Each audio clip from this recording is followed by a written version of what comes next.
Hi friends, today we will talk about countable noun and uncountable noun and its difference. Countable noun किसी वो चीज़ों का नाम जो काउंट हो सके उनको हम countable noun कहते हैं. For example these are my pens. ये पेन्स जो है ये नाउन है, नेम है एक चीज़ का, मतलब एक जिससे हम लिखते हैं, राइटिंग करते हैं, तो इसको कहा जा रहा है कि यहाँ पेन्स जो हैं वो मेरे हैं. दीज आर माई पेन्स, यानी इनको हम काउंट कर सकते हैं कि कितने पेन्स जो हैं मेरे हैं. फॉर एग्जांपल 10 पेन्स जो हैं वो मेरे हैं, तो ये पेन्स जो हैं वो काउंट हो सकते हैं. This cell phone belongs to Ayesha, यहाँ पे सेल फोन जो है इसको भी हम काउंट कर सकते हैं. उसके बाद ओपन और बुक्स, हमारी बुक्स जो हैं इनको भी हम काउंट कर सकते हैं.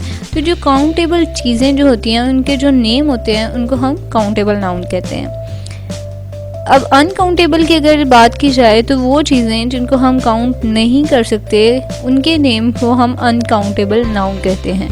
For example add more sugar in my T.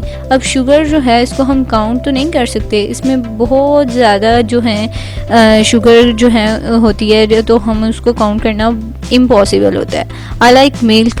अब मिल्क को हम कैसे काउंट कर सकते हैं, ये भी बहुत मुश्किल होता है. ड्रिंक वाटर, वाटर को काउंट करना मुश्किल हो जाता है. अब इसी तरह हम देख सकते हैं कि हमारे हेयर्स जो हैं वो अनकाउंटेबल थिंग है, इनको हम काउंट नहीं कर सकते. तो ये अनकाउंटेबल एंड काउंटेबल नाउन्स का डिफरेंस था. Thanks for watching.